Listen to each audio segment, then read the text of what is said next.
Hello friends, welcome to study with Gurmeet Singh.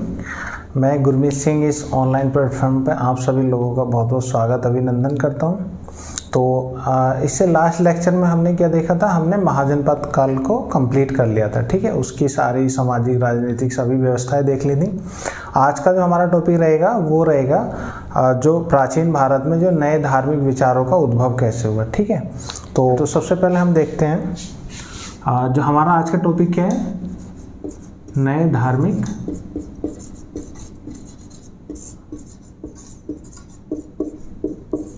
विचारों का उद्भव। ठीक है,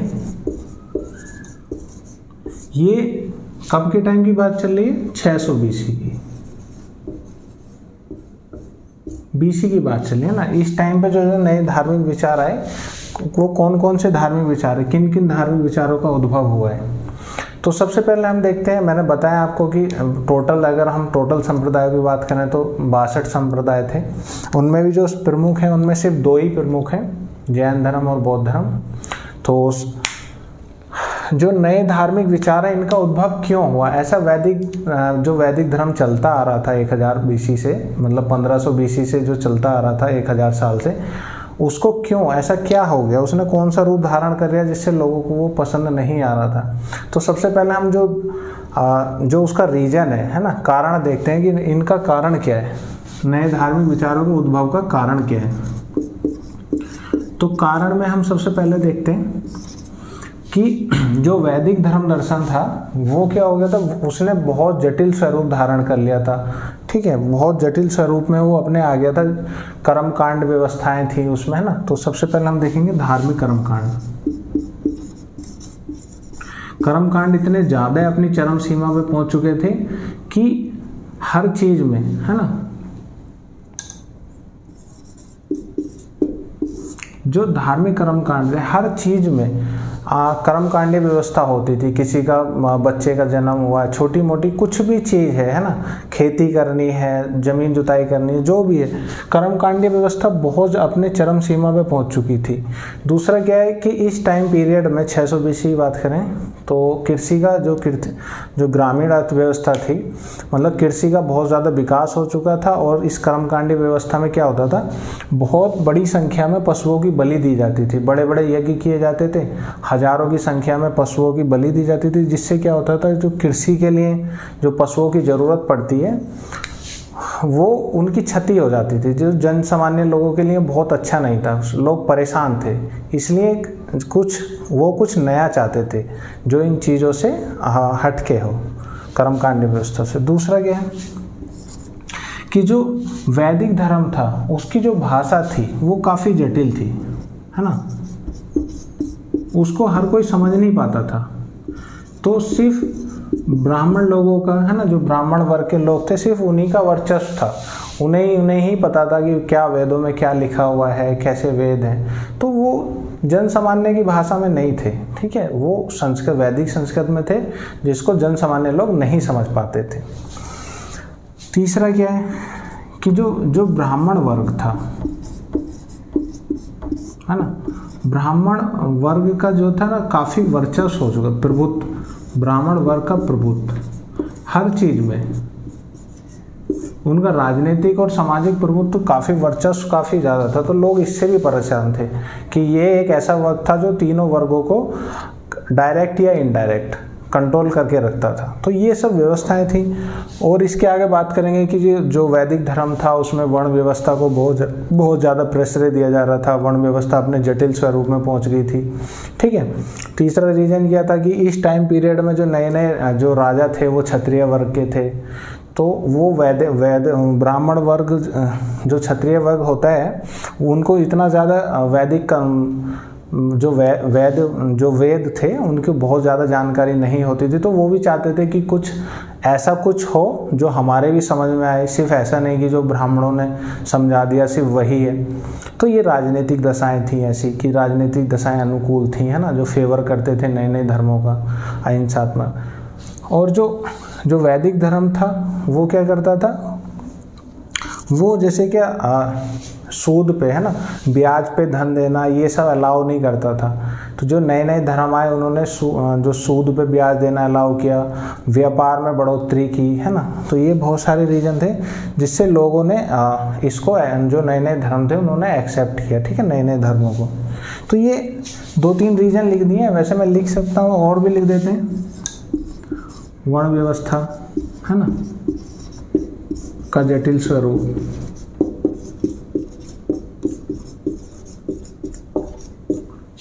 ठीक है। तो अगला लिख देते हैं अनुकूलित राजनीतिक दशाएं। जो क्षत्रिय वर्ग था वो भी नहीं चाहता था कि जो हमारे ऊपर है ना, राजा के ऊपर ब्राह्मणों का वर्चस्व रहे, प्रभुत्व बना रहे। अनुकूलित राजनीतिक दशाएं। तो इस टाइम पीरियड में ये सब दशाएं अनुकूल थी। जो राजनीतिक वर्ग था, है ना, जो शासक वर्ग था, वो भी चाहता था कि हमारा ही वर्चस्व है ना, ऐसा नहीं कि हम शासन कर रहे हैं और उसमें वर्चस्व ब्राह्मणों का बना हुआ है, हर चीज़ में हमें कर्मकांड कराने पड़ते हैं, उनकी प्रभु सत्ता हमें स्वीकार करनी पड़ती है, अपने पद की मान्यता दिलाने के लिए उनसे यज्ञ कराने रहते हैं, है ना। तो ये बहुत सारी राजनीतिक दशाएँ थी।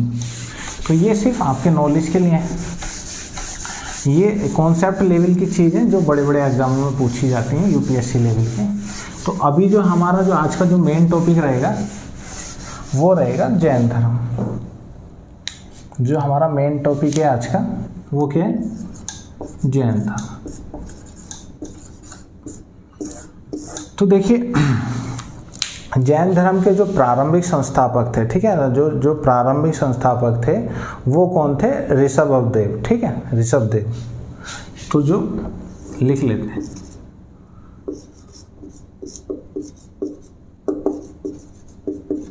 जो प्रारंभिक संस्थापक थे वो कौन थे? ऋषभदेव।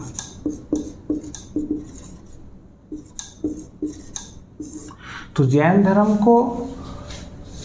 धर्म वैसे कब से स्टार्ट माना जाता है? ऋषभदेव कब किस टाइम पीरियड के थे? तो ये 950 बीसी के आसपास, ठीक है, 950 बीसी। वर्धमान महावीर तो काफ़ी बाद में आए, वो तो वास्तविक संस्थापक हैं। उनसे पहले 23 तीर्थ, वो तो 24वें तीर्थंकर हैं सबसे अंतिम में, उनसे पहले 23 है ना, 23 तीर्थंकर पहले रह चुके हैं। तो ऋषभदेव कब थे? लगभग 900 बीसी के आसपास, 950 बीसी के आसपास पहले तीर्थंकर थे, ठीक है। जो जैन धर्म के जो प्रमुख है ना आचार्य होते हैं या फिर जो संस्थापक होते हैं, ठीक है, जो उनको क्या बोलते हैं? तीर्थंकर बोलते हैं, ठीक है, जिन्होंने कैवल्य की प्राप्ति की हो इस जैन धर्म को फॉलो करके, तो वो क्या होते हैं? तीर्थंकर होते हैं। तो प्रथम प्रारंभिक संस्थापक तो क्या थे? वो मूल संस्थापक बोल सकते हैं। तो कौन है जैन धर्म के? ऋषभदेव। कब? 950 बीसी के आसपास।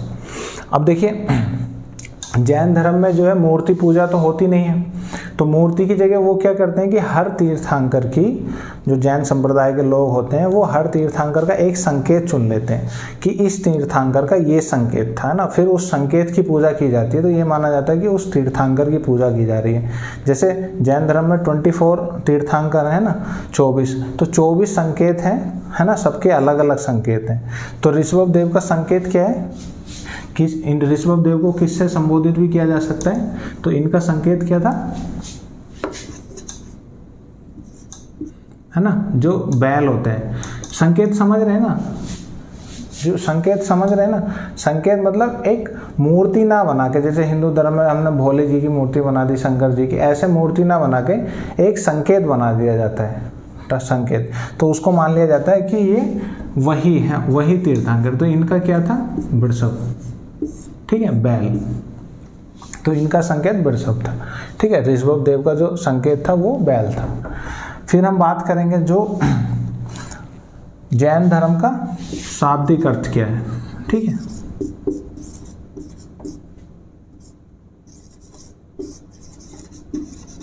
तो देखिए, जो जैन है ना, वो जैन किससे मिलके बना है? जो जैन शब्द है वो संस्कृत के जिन से बना है, जिन से, ठीक है। जैन किससे बना है? जिन से। संस्कृत का शब्द है जिन, उससे जैन बना है। और जैन, जिन का अर्थ क्या होता है? विजेता। और विजेता किसका? जिसने अपनी इंद्रियों पे, ठीक है, 5 इंद्रियां होते हैं, जिसने अपनी इंद्रियों पे विजय प्राप्त कर लिया, उसको क्या बोलते हैं? विजेता। ठीक है, विजेता किस पे? इंद्रियों पर। ठीक है, जिसने इंद्रियों पर विजय प्राप्त की हो तो वो क्या होगा? विजेता। उसी को बोलते हैं जिन। जिन से ही बना है जैन। ठीक है, जैन धर्म। तो जिसने कैवल्यों की प्राप्ति की हो, कैवल्य क्या होता है? मोक्ष, है ना। तो अपनी इंद्रियों पे क्या होती है, क्या कैसे कैसे मोक्ष होता है, इस धर्म के अनुसार कैसे मोक्ष होता है, वो आगे हम बताएंगे। अभी फिलहाल ये मान लीजिए कि सिर्फ हम शाब्दिक अर्थ देख रहे हैं। तो जैन शब्द जिनसे बना है, जिनका अर्थ होता है विजेता। और विजेता किस पे विजय प्राप्त की हो? भाई विजेता तो वही होगा ना जिसने विजय की हो। विजय किस पे? अपनी इंद्रियों पे जिसने विजय प्राप्त की हो। तो ये हो गया इसका शाब्दिक अर्थ हो गया। ठीक है, फिर देखिए, इसको प्रारंभिक संस्थापक बोल सकते हैं या फिर बोल सकते हैं प्रथम तीर्थंकर। ठीक है, तो प्रथम तीर्थंकर या प्रारंभिक संस्थापक क्या हो गए? ऋषभ देव हो गए। ठीक है, जो इनके मूल संस्थापक हैं। फिर हम बात करते हैं कि इसके 23वें, है ना, बीच के बहुत सारे हम नहीं पढ़ते, हमारे पॉइंट ऑफ व्यू से, मतलब एग्जाम पॉइंट ऑफ व्यू से बहुत इंपॉर्टेंट नहीं है। तो हम देखते हैं कि 23वें तीर्थंकर, है ना, 23वें तीर्थंकर। तो 23वें तीर्थंकर क्या नाम है उनका? तो उनका नाम है पार्श्वनाथ। अब देखिए, इनके बारे में हमें कुछ जानना है। पार्श्वनाथ जी कहाँ के रहने वाले? तो बनारस के। कहाँ से बिलोंग करते हैं, किस वंश से? तो बनारस के इक्ष्वाकु वंश के, जो इक्ष्वाकु वंशीय ये राजकुमार हैं, नहीं, बनारस के राजा थे जो इक्ष्वाकु वंश से बिलोंग करते थे, वहीं के ये राजकुमार थे। ठीक है, पार्श्वनाथ। बनारस में आज भी इनका मंदिर है। इन्होंने जो इनकी जो शिक्षाएं थी, इन्होंने 4 अणुव्रत दिए। ठीक है, 4 अणुव्रत। इनके 4 अणुव्रत क्या है? सबसे पहला है ना, सत्य, अहिंसा। ठीक है, ये 4 अणुव्रत की मैं बात कर रहा हूँ, 4 अणुव्रत।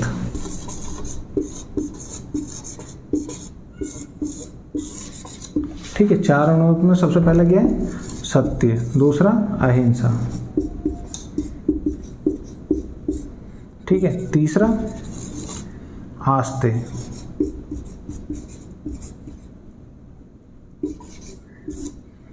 और चौथा अपरिग्रह।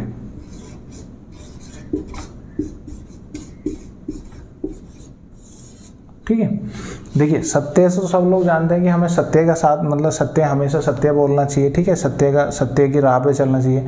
ये सत्य हो गया। अहिंसा, कि हमें किसी भी, मतलब जीव का, किसी के भी साथ जो जीव है, अहिंसा नहीं करनी है। आस्ते मतलब चोरी नहीं करनी है। आस्ते का मतलब होगा चोरी ना करना। ठीक है, आस्ते मीन्स चोरी ना करना। और अपरिग्रह का क्या मतलब होता है? कि धन को इकट्ठा नहीं करना। ऐसा नहीं कि हम धन के लालच में बहुत ज़्यादा हमें धन इकट्ठा करना। तो इन्होंने, जो पार्श्वनाथ थे, इन्होंने 4 शिक्षाएं दी। ठीक है, सत्य, अहिंसा, आस्ते, अपरिग्रह। तो ये 4 शिक्षाएं थी। अगर हमें इनका थोड़ा सा और डिटेल में जानना है पार्श्वनाथ जी को, कि इन्हें ज्ञान की प्राप्ति कहाँ हुई, तो ये झारखंड में संवेद पर्वत पे, ठीक है, इनको ज्ञान की प्राप्ति हुई। वो इनके लिए इतना ज़्यादा इम्पोर्टेंट नहीं है। बस इतना मान लेते हैं कि इन्होंने जो इनकी 4 शिक्षाएं जो हैं, वो इन्हीं की, जो मूल शिक्षाएं हैं, चारों इन्हीं की हैं। वर्धमान महावीर जी ने इसमें एक 5वीं जो शिक्षा थी अपनी, वो जोड़ी थी। वो क्या थी? ब्रह्मचर्य। ठीक है, गृहस्थ जीवन से पहले जो था ब्रह्मचर्य को इन्होंने, महावीर जी ने जोड़ा था 5वीं। 4 जो मूल शिक्षाएं थी वो पार्श्वनाथ जी ने दी हैं। ठीक है, तो जो पार्श्वनाथ जी के जो अनुयायी थे, ठीक है, जो फॉलोअर्स थे, जो उस टाइम पे इनको मानते थे, इस धर्म को मानते थे, तो उनको क्या बोलते हैं हम? निर्ग्रंथ। जो इनके शिष्य थे, ठीक है, पार्श्वनाथ जी के जो शिष्य रहे हैं, उनको क्या बोलते हैं? निर्ग्रंथ। ये सब आपको कहाँ? PDF में आपको सब मिल जाएगा। ठीक है, मैं इसलिए यहाँ पे शॉर्टकट में लिख रहा हूँ, क्योंकि ये आपको जो डिस्क्रिप्शन बॉक्स में मैं आपको जो नोट्स की PDF प्रोवाइड करूँगा, उसमें सब डिटेल में लिखा रहेगा। ठीक है, आपको नोट्स वहीं से डाउनलोड करना है, वहीं से पढ़ना है। ठीक है, सब चीज़ वहीं से आपको मिल जाएगी। तो ये क्या हो गया? ये पार्श्वनाथ जी के बारे में हो गया। इतना ही पढ़ना है, इससे ज़्यादा नहीं पढ़ना है। अब हमें जो सबसे अच्छा, हाँ, इनका एक ये देख लेते हैं कि इनका संकेत क्या है। जी, ठीक है। संकेत क्या है पार्श्वनाथ जी का? अगर हम किसी जो जैन धर्म के लोग हैं, अगर वो नागफण है ना, नागफण, जो नाग का जो फण होता है, अगर उसको वो पूज रहे हैं, ठीक है, उसकी पूजा कर रहे हैं जैनी लोग जो होते हैं, तो ये माना जाता है कि वो पार्श्वनाथ जी की पूजा कर रहे हैं। ठीक है, ये मैं मिटा देता हूँ।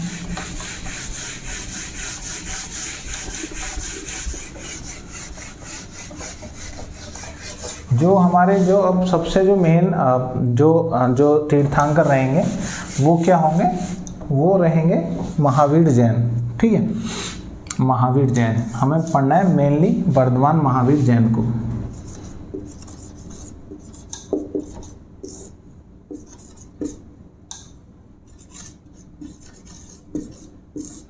ठीक है, जैन धर्म में जो सबसे जो प्रमुख जो तीर्थंकर हैं, ठीक है, जो वास्तविक संस्थापक माने जाते हैं जैन धर्म के, वो कौन है? तो वो है महावीर जैन। सबसे पहले इनके बारे में मैं आपको कुछ बता देता हूँ, हर चीज़ लिखेंगे तो काफ़ी लेट हो जाएगा। ठीक है, तो सबसे पहले क्या है कि ये कहाँ से बिलोंग करते हैं, कहाँ के रहने वाले थे? तो ये जो वज्जी संघ के, ठीक है, जो लिच्छवी थे, वज्जी के जो लिच्छवी थे, जिनकी राजधानी वैशाली थे, तो वैशाली में इनका, वैशाली जो राजधानी थी, वहाँ पे कुंडल ग्राम नामक गांव में इनका जन्म हुआ। ठीक है, ये क्षत्रिय वंश से आते हैं। ठीक है, इनके जो पिताजी थे वो जो गण संघ थे, वहाँ के गण संघ के प्रमुख थे। ठीक है, एक जो वज्जी संघ में एक बहुत सारे जो वज्जी संघ में जो बहुत सारे जो राजा होते थे, ठीक है, वो वहाँ के एक राजा के मतलब प्रमुख या बोल सकते हैं राजा के बेटे थे वर्धमान महावीर। इन्होंने क्या किया कि 30 साल की आयु में, ठीक है, इन्होंने अपने घर का त्याग कर दिया ज्ञान की प्राप्ति के लिए। फिर इन्होंने 12 साल तक, ठीक है, 12 साल तक इन्होंने तपस्या की साल के वृक्ष के पेड़ के नीचे। कहाँ? ऋजुपाली का। मैं लिख देता हूँ कि ये है ना। अभी इससे पहले थोड़ा डिटेल में जान लेते हैं कि इनके पिता का नाम क्या था, ठीक है, माता का नाम क्या है। तो जो पिता है, इनके पिता का नाम क्या है? सिद्धार्थ। ठीक है, माता का नाम त्रिशला, पत्नी का नाम क्या है? यशोदा, और इनकी एक बेटी थी, बेटी, ठीक है, बेटी का नाम क्या है इनका? प्रियदर्शना। फिर बेटी की जो पति मतलब इनके जो दामाद थे वो उनका नाम क्या है? तो वो जमाली। मैं आपको मुँह जबानी इसलिए बता रहा हूँ क्योंकि नोट्स में सब डिटेल में है। ठीक है, पिता का नाम, माता का नाम, पुत्री का नाम, ये सब नोट्स में है, तो लिखने की कोई ज़्यादा ज़रूरत है नहीं, वहाँ से आप पढ़ लीजिएगा। मैं तो सिर्फ आपको क्लियर कर रहा हूँ कॉन्सेप्ट, इसमें कोई कॉन्सेप्ट तो है नहीं, पढ़ लेना है। फिर जो इनके दामाद थे उनका नाम क्या है? जमाली। तो ये हो गया इनका मोटा मोटा, ठीक है, इनका परिचय हो गया। 30 साल की आयु में इन्होंने अपने घर की घर त्याग दिया। फिर इनको 12 साल बाद कैवल्य, है ना, 12 साल बाद, लगभग 42 साल हो जाएगा उम्र, 42 साल की उम्र में इन्हें कैवल्य की मतलब ज्ञान की प्राप्ति हुई। कहाँ हुई? तो वो ऋजुपालिका नदी, ठीक है, ज्ञान प्राप्ति कहाँ हुआ? तो वो ऋजुपालिका।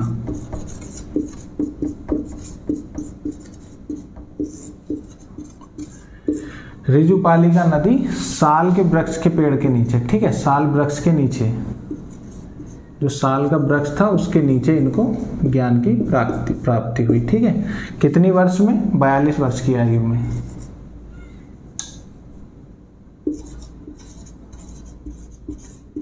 ठीक है, मैंने इनकी आपको जन्म तिथि बताना भूल गया, तो इनकी जन्म कब हुआ था इनका? ठीक है, ये एनसीईआरटी के अनुसार जन्म कब हुआ है इनका? तो इनका जन्म हुआ है 540 बीसी में। ठीक है, और मृत्यु तो 72 वर्ष की आयु में इनकी मृत्यु हो गई। तो 542 में से 72 घटाएंगे तो कितना आएगा? 468। तो लगभग 468 बीसी में इनकी डेथ हो गई। ठीक है, तो ये याद रखना है आपको। कई बार जो डेट होती हैं, डेट जो होती है उनमें डिफरेंस होता है। तो ये जो डेट है वो एनसीईआरटी बेस्ड है ना, इनको आप कहीं भी क्लेम कर सकते हैं, देख सकते हैं। डेटेड जो मैं डेट लेता हूँ वो एनसीईआरटी से लेता हूँ क्योंकि सबसे ज़्यादा जो मान्य है वो यही है। इनकी हम बात करते हैं, जो इनका सबसे पहला, ठीक है, ये तो इनका जन्म मृत्यु हो गया। अब हम बात करते हैं, कुछ फैक्ट हैं जो इनका सबसे पहले शिष्य, प्रथम शिष्य कौन है? इनके जो प्रथम शिष्य, ज्ञान प्राप्ति के बाद जो प्रथम शिष्य बने वो इन्हीं के दामाद, जिनका नाम था जमाली। तो प्रथम शिष्य यही थे। इनके शिष्य है ना, जो इनके शिष्य थे उनको क्या कहलाते थे? जैसे पार्श्वनाथ के जो शिष्य थे उनको निर्ग्रंथ बोलते थे। तो महावीर, जो वर्धमान महावीर है, इनके शिष्य को क्या बोलते थे? तो इनके शिष्य को बोलते हैं गणधर। ठीक है, जो इनके शिष्य थे वो कितने थे? गणधर कितने थे? इनके जो मेन शिष्य थे गणधर, वो 11 थे। ठीक है, जो 11 इनके अनुयायी थे, शिष्य थे, उनको गणधर बोलते हैं। ठीक है, इतनी बात क्लियर है कि प्रथम शिष्य कौन? जमाली, और इनके शिष्य को क्या बोला जाता है? कि गणधर बोला जाता है। गणधर कितने थे? गणधर तो वो 11 थे। ठीक है, जो 11 में से जो 10 थे वो इनके जीवन काल में ही उनकी मृत्यु हो गई। एक जो थे आर्य सुधर्मा, ये पूछा जाता है कई बार, आर्य सुधर्मा, एक आर्य सुधर्मा गणधर थे 11 में से एक, जो महावीर के बाद, ठीक है, महावीर की मृत्यु के बाद भी 20 साल तक जीवित रहे थे। ठीक है, तो सबसे पहले जो थेरा थे, थेरा, उनको थेरा बोलते हैं। थेरा मीन्स आचार्य। तो जो महावीर के बाद जो सबसे पहले जो थेरा थे वो कौन थे? तो वो थे आर्य सुधर्मा।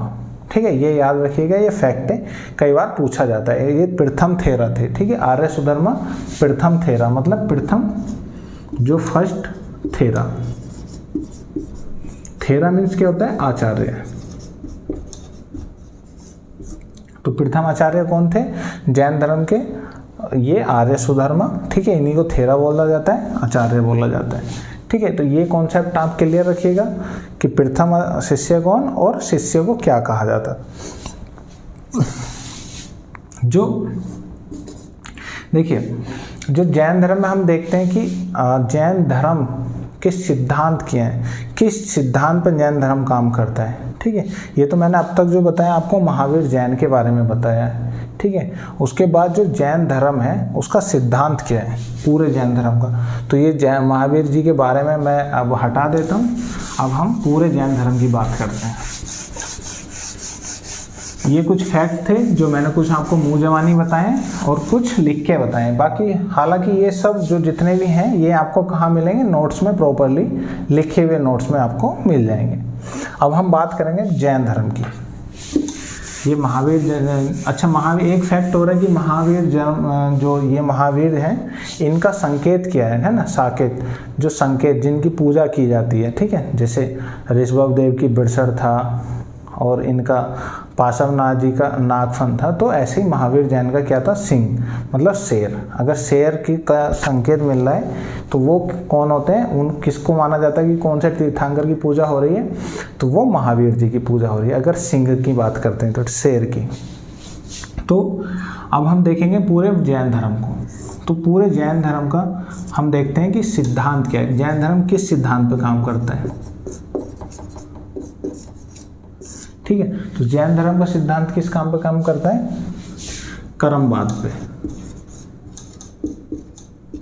कर्मवाद। ठीक है, कर्मवाद किसको बोलते हैं? जो आज जो मनुष्य है, मनुष्य का जो आज वर्तमान स्वरूप है ना, वो किसकी वजह से? जो उसके पिछले जन्म के कर्म है। ठीक है, पिछले जन्म के कर्म है, उसी वजह से उसकी आज ये स्थिति है। वो ये मानता है कि जो वर्ण व्यवस्था में आज जो शूद्र हैं वो शूद्र इसलिए हैं क्या? क्योंकि उनके पिछले जन्म के अच्छे कर्म नहीं रहे होंगे, इसलिए इस कर्म में, इस जन्म में पिछले जन्म के कर्म भोग रहा है वो। तो इस सिद्धांत पे काम करता है जैन धर्म। ठीक है, तो जैन धर्म को हम क्या बात करेंगे कि जैन धर्म कर्मवाद है, जो किस पे काम करता है? पुनर्जन्म पे। ठीक है, पुनर्जन्म पे ये जो बात करता है। प्लस जो ये समझ में आया ना कि जो आज स्थिति है किसी भी मनुष्य की, जो आज की वर्तमान की स्थिति है वो अपने भूतकाल के कर्मों की वजह से है। तो इस सिद्धांत पे जैन धर्म काम करता है। फिर ये आगे बताएगा कि हमें मतलब कैसे अच्छे काम करने हैं, कैसे मोक्ष की प्राप्ति, ये जीवन मृत्यु के जो चक्र है ना, कि पुनर्जन्म, अगला जन्म लेगा, क्यों लेगा, इस मृत्यु चक्र, जो जीवन मृत्यु का चक्र है, इससे मतलब मोक्ष की प्राप्ति कैसे हो, है ना, इससे कैसे पीछे छुटाया जाए, मतलब जीवन कैसे मुक्त हो सकता है, तो वो आगे बताएगा। ठीक है, किस किस माध्यम से हम मोक्ष की प्राप्ति कर सकते हैं। कैवल्य मीन्स, जैन धर्म में मोक्ष को क्या बोलते हैं, कैवल्य, कैसे हम प्राप्त कर सकते हैं। तो ये देखना है कि किस किस पे सिद्धांत क्या है इसका, कर्मवाद और पुनर्जन्म। ठीक है, कर्मवाद के अंदर ही पुनर्जन्म आता है, इसलिए मैंने बाद में लिखा है वो। दूसरा जो जैन धर्म है उसका यही देख लेते हैं कि वो वर्ण व्यवस्था, ठीक है, वर्ण व्यवस्था का कैसे समर्थन करता है या उसको डिनाई करता है। तो जैसे मैंने बताया कि जो आज का स्वरूप है, इसने बोला है कि जो मनुष्य की आज की स्थिति है वो आज मनुष्य द्वारा नहीं बनाई गई, उसके पिछले जन्म के कर्मों का वो फल है। तो ये वर्ण व्यवस्था को विरोध नहीं करता है, वर्ण व्यवस्था को सही बताता है, विरोध नहीं करता है। जो बौद्ध धर्म और जैन धर्म में जो मुख्य अंतर है वो क्या है कि बौद्ध धर्म जो है वर्ण व्यवस्था का विरोध करता है और जैन धर्म वर्ण व्यवस्था को सही बताता है, विरोध नहीं करता है। ठीक है, तो ये इसका मुख्य अंतर है ना, मैंने यही आपको वर्ण व्यवस्था बता दी। अब देखिए, जैन धर्म जब महावीर से पहले जो शिक्षाएं थी वो 4 थी, वर्धमान महावीर ने इसमें 5वीं शिक्षा भी जोड़ी। तो जो जैन धर्म की जो शिक्षाएं हैं, ठीक है, शिक्षा पे हम बात करेंगे। जो जैन धर्म की शिक्षाएं हैं वो अब कितनी हो गई, महावीर के बाद 5 हो गई। ठीक है, सत्य, अहिंसा,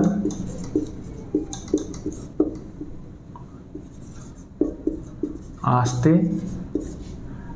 अपरिग्रह, और 5वीं क्या है, 5वीं है ब्रह्मचर्य।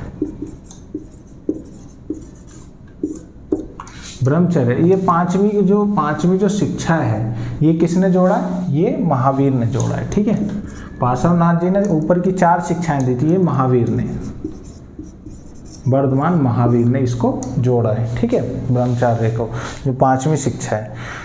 तो ये जो जैन धर्म की ये शिक्षाएं होगी, सिर्फ 5 शिक्षाएं हैं। ठीक है, जैन धर्म में ये होता है कि आदमी जो मनुष्य है वो अपने कर्म फल से कैसे मुक्ति पा सकता है, मतलब वो कैसे मोक्ष की प्राप्ति कर सकता है।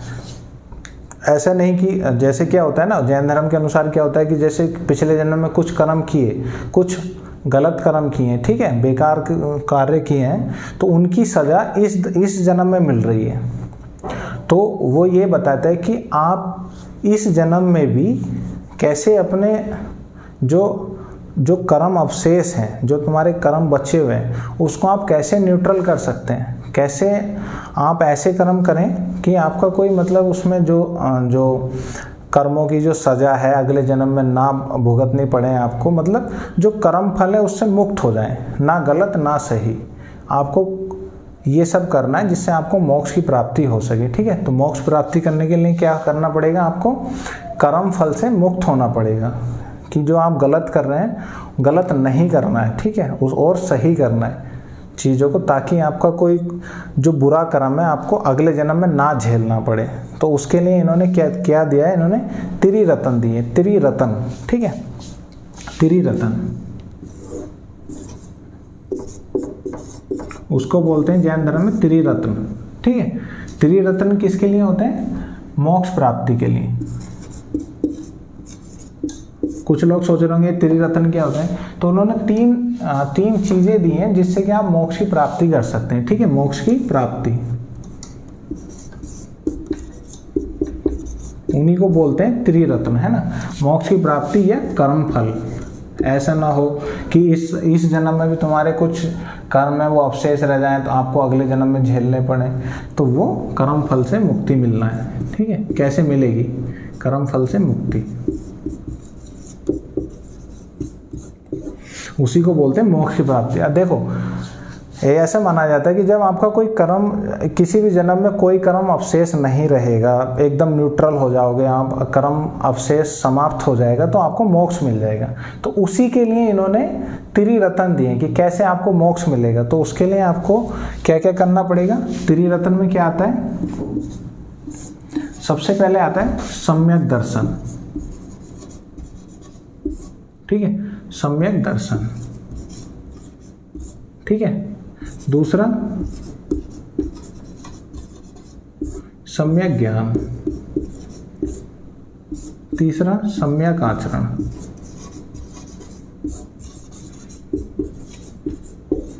ये त्रिरत्न है कि आप सम्यक दर्शन मतलब आपको अच्छा ज्ञान हो हर चीज़ के बारे में, उचित ज्ञान हो, उचित आप दर्शन है ना, उचित किसी भी चीज़ के बारे में आपको, सत्य के बारे में आपको पता हो, है ना। ज्ञान मतलब जो सत्य, हर चीज़ के सत्य के बारे में आपको पता हो, और जो आपका आचरण हो वो उचित हो सभी के लिए।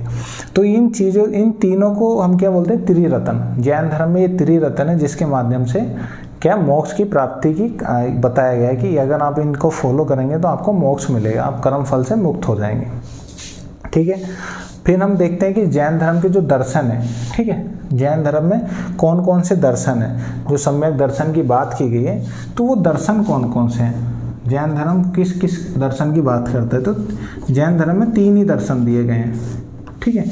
दर्शन मीन्स जो फिलॉसफी है ना, जो जैन धर्म बताता है कि आप ये काम कीजिए, ये काम मत कीजिए, है ना, इस काम को करेंगे तो ऐसा होगा, मतलब जो ज्ञान की बातें हैं ना, चीज़ों को अपने अपने तरीके से जो फिलॉसफी, जो एज ए दार्शनिक के रूप में जो जैन धर्म में बोला गया है, वो 3 दर्शन दिए गए हैं। पहला है अनेकतावाद, ठीक है। दूसरा स्यादवाद, ठीक है। इसी स्यादवाद को क्या बोलते हैं, सापेक्षवाद भी बोलते हैं, ठीक है। इस स्यादवाद का क्या नाम, दूसरा नाम क्या होता है, सापेक्षवाद, ठीक है। और अनेकतावाद का बहुरूपवाद, है ना, कि आप चीज़ों को, किसी भी चीज़ को कई तरीकों से देख सकते हैं। भाई मेरे तरफ से ये मार्कर है। दर्शन का मतलब क्या होता है कि आपको देखना है, अपने नज़रिए से देखना है ना, कई रूपों से देखना है एक ही चीज़ को। मैं बोल रहा हूँ ये मार्कर है, आप बोलेंगे नहीं ये प्लास्टिक का एक बेलनाकार है ना, बेलन टाइप का है। तो अपने अपने चीज़ों को देखना होता है। तो वो बोलते हैं कि एक ही चीज़ को कई तरीक़ों से आप देख सकते हैं, वो तो होता है अनेकतावाद में, या बहुरूपतावाद इसको बोलते हैं। स्यादवाद मतलब सापेक्षावाद, है ना, जो आगे पढ़ाएंगे कि सापेक्षावाद मतलब दर्शन में जो आता है वो सापेक्षावाद में आता है। और तीसरा जो आता है नवावाद। जो तीसरा जो दर्शन दिया है जैन धर्म में, 3 दर्शन है। एक अनेकतावाद जिसको बहुरूपतावाद भी बोलते हैं, एक स्यादवाद है जिसको सापेक्षतावाद बोलते हैं, और तीसरा क्या है, नवावाद है, ठीक है। मैं लिख देता हूँ, लिखने की जरूरत नहीं, आपको नोट्स में मिलेगा। अनेकता, बहुरूपता, स्यादवाद, सापेक्षतावाद और नवावाद, तीसरा नवावाद। तो ये दर्शन हो गए जैन धर्म के। अब देखिए आपको मोक्ष मिल गया, आपको बताया गया है कि मोक्ष कैसे मिलेगा, सम्यक दर्शन करना है, सम्यक उचित दर्शन है ना, उचित ज्ञान, उचित आचरण से आपको मोक्ष मिलेगा। दर्शन के लिए आपको 3 दर्शन देखने रहेंगे, ठीक है, जैन धर्म के अनुसार तीनों दर्शन देखने रहेंगे। उसके बाद जब आपको मोक्ष मिलेगा, ये भी बताया गया जैन धर्म में कि मोक्ष मिलने के बाद आपको कैसे कैसे आनंद मिलेगा। मोक्ष की प्राप्ति भी ऐसे क्यों चाहेगा, कोई क्यों करेगा किसी चीज़ के लिए, कुछ आनंद होगा जब भी कोई चीज़ करेगा ना। तो मोक्ष में क्या आनंद मिलता है, तो उसने जैन धर्म ने ये भी बताया कि जब आपको मोक्ष मिल जाएगा तो आपको कौन कौन सा आनंद मिलेगा, ठीक है। तो उसको क्या बोलते हैं, आनंद चतुष्टय।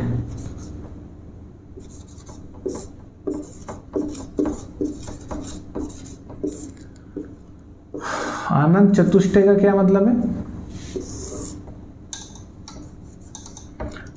मतलब 4 तरह के आनंद मिलेंगे। जब आपको मोक्ष मिलेगा तो आपको 4 तरह के आनंद मिलेंगे, ठीक है। जो मनुष्य चाहता है सिर्फ एक ही आनंद नहीं मिलेगा, मोक्ष की प्राप्ति के बाद आपको 4 तरह के आनंद मिलेंगे। जब आपको मोक्ष मतलब जब जीवन चक्र से आप मुक्त हो जाएंगे, आपको कोई जीवन कर्मफल अवशेष, भाई अगला जन्म, कोई भी प्राणी अगला जन्म क्यों लेता है? क्योंकि वो पिछले जन्म के कुछ कर्म अवशेष रह जाते हैं, इसलिए वो अगले जन्म में भोगने के लिए आपको अगला जन्म लेना पड़ता है। पर मोक्ष की प्राप्ति, मोक्ष किसको बोलते हैं? जब आपके कर्मफल बिल्कुल न्यूट्रल हो जाएं, ठीक है, बिल्कुल कर्म अवशेष, जो कर्मफल अवशेष बचे हैं वो समाप्त हो जाएं, तो क्या होगा? आपको मोक्ष की प्राप्ति हो जाएगी, ठीक है। तो मोक्ष की प्राप्ति होने के बाद आप जीवन चक्र से मुक्त हो जाएंगे, आपकी आत्मा परमात्मा से में लीन हो जाएगी, आपको फिर कोई दोबारा से जन्म लेने की जरूरत नहीं पड़ेगी। तो इसमें 4 आपको जब मोक्ष मिल जाएगा आत्मा को, तो उसको आपको 4 आनंद मिलेंगे। 4 आनंद कौन कौन से? तो सबसे पहले जो अनंत, ठीक है, आपको अनंत ज्ञान की प्राप्ति होगी, ठीक है। दूसरा, आपको अनंत सुख मिलेगा, अनंत सुख की प्राप्ति होगी। आपको अनंत दर्शन मिलेगा, और चौथा क्या है? आपको अनंत वीर्य की प्राप्ति होगी, ठीक है। अनंत, ये 4 तरह के आपको मोक्ष की प्राप्ति के बाद 4 तरह के आनंद मिलेंगे, ठीक है, जिसमें अनंत ज्ञान होगा, अनंत सुख होगा, अनंत दर्शन होगा, मतलब आप बहुत ज़्यादा ज्ञानी होंगे, और अनंत आपको वीर्य की प्राप्ति होगी। तो ये मोक्ष की प्राप्ति के बाद हमें 4 आनंद मिलते हैं, इन्हीं को बोलते हैं आनंद चतुष्ट, ठीक है। अनंत चतुष्ट है, ठीक है। ये आनंद मैंने लिखा है, ये आनंद नहीं होता, सॉरी, अनंत होता है, ठीक है, अनंत चतुष्टय होता है, ठीक है। जो 4 ऐसी चीजें जिनका कोई अंत ही नहीं होगा, ठीक है, जो अनंत होंगे बिल्कुल, जिनका कोई अंत नहीं होगा, आपको ज्ञान का कोई अंत नहीं होगा, आपको इतना सारा ज्ञान मिल जाएगा मोक्ष की प्राप्ति के बाद। अनंत सुख होगा आपके पास, अनंत दर्शन होगा, और अनंत वीर्य होगा। तो ये जैन धर्म में इसको बोलते हैं अनंत चतुष्ट, 4 तरह के अनंत, ठीक है। ये समझ में आना चाहिए, ये एग्जाम में पूछा जाता है कई बार कि कौन कौन अनंत चतुष्टय के अंदर आता है, कौन कौन नहीं आता। तो ज्ञान, सुख, दर्शन और वीर्य, ठीक है। तो ये अनंत चतुष्टय हो गई। इसके बाद हम बात करते हैं कि जैन धर्म में अनंत चतुष्टय के बाद जो आता है कि कैवल्य, जो मैं इतनी देर से बोल रहा हूँ, कैवल्य क्या होता है? एक वर्ड आता है कैवल्य। भी किसी को जिन, है ना, जो जैन धर्म में जो जिन बोला जाता है, कोई पहले नॉर्मल कोई प्राणी होते हैं उसको जिन बोला जाता है। जिन किसको बोला जाता है? जो कैवल्य की प्राप्ति कर लेता है। तो कैवल्य की प्राप्ति कौन करता है? तो कैवल्य मीन्स होता है मोक्ष, ठीक है। तो जो कैवल्य को हम क्या बोल सकते हैं? मोक्ष। तो इसको क्या बोलते हैं? जो क्या बोलते हैं? कर्मफल, ऐसे लिख सकते हैं इसको, कर्मफल अवशेष से मुक्ति।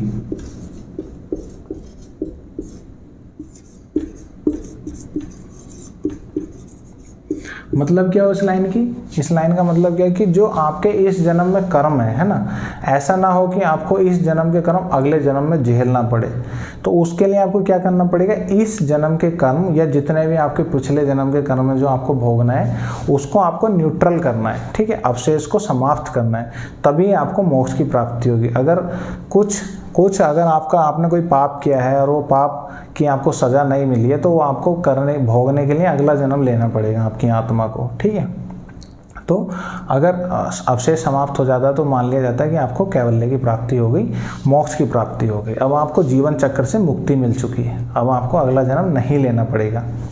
तो ये हो गया आपका, ठीक है। तो जैन धर्म की प्रमुख शिक्षाएं, जैन धर्म का सिद्धांत, जैन धर्म के दर्शन, जैन धर्म के त्रिरत्न, जैन धर्म के अनंत चतुष्टय, ठीक है, अनंत चतुष्टय हो गया और कैवल्य हो गया, ठीक है। तो ये आपके जैन धर्म से रिलेटिव ये जो एग्जाम पॉइंट ऑफ व्यू से मेन चीज़ हो गई। अब हम देखते हैं कि जैन धर्म का विस्तार कैसे हुआ, ठीक है। अब हम पढ़ेंगे जैन धर्म का विस्तार।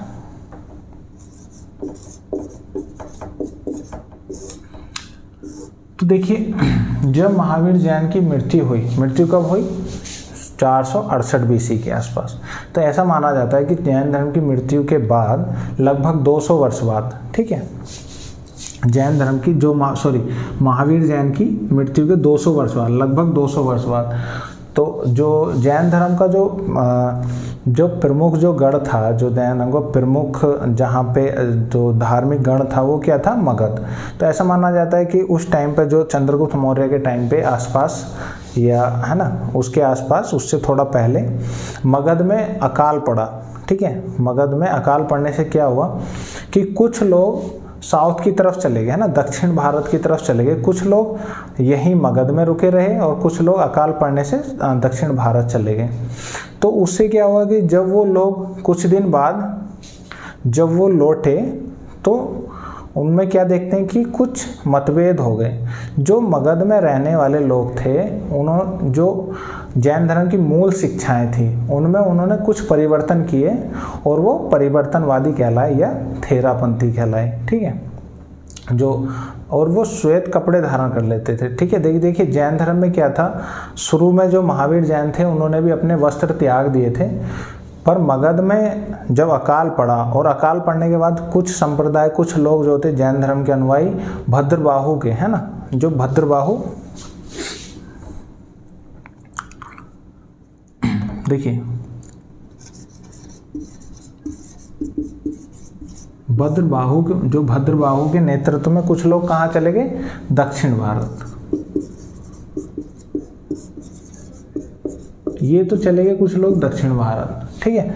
दूसरे क्या थे, जो दूसरे जैन आचार्य थे जो मगध में रहे, अकाल पड़ा, भद्रबाहु के नेतृत्व में आधे लोग मान लीजिए दक्षिण भारत चले गए, कुछ लोग स्थूल भद्र के नेतृत्व में, है ना, स्थूल भद्र जो आचार्य थे, जैन आचार्य, उनके नेतृत्व में कहाँ रुके रहे? ये मगध में रुके रहे, ठीक है, मगध में रुके रहे। और इन्होंने जो मूल सिद्धांत थे, मूल जो शिक्षाएं थी, जो जीवन शैली थी जैन धर्म की, उसमें कुछ इन्होंने परिवर्तन किया है। तो ये क्या कहलाए? परिवर्तनवादी या थेरापंथी कहलाए, ठीक है। आगे भद्रबाहु क्या कहते थे कि ये अपरिवर्तनवादी कहलाए, मतलब इन्होंने कोई जो जैन धर्म की जो मूल शिक्षाएं थी उनमें मूल सिद्धांत था, उनमें कोई परिवर्तन नहीं किया। तो ये लोग वस्त्र विहीन रहते थे, ठीक है, वस्त्र विहीन, कोई वस्त्र धारण नहीं करते थे, ठीक है। भद्रबाहु के नेतृत्व में ये क्या? नग्न रहते थे, नंगे रहते थे। और स्थूल बाहु के नेतृत्व में ये क्या करते थे? ये सफ़ेद कपड़े पहनते थे, सफ़ेद कपड़े, ठीक है। तो इसीलिए इनको बोलते हैं श्वेतांबर।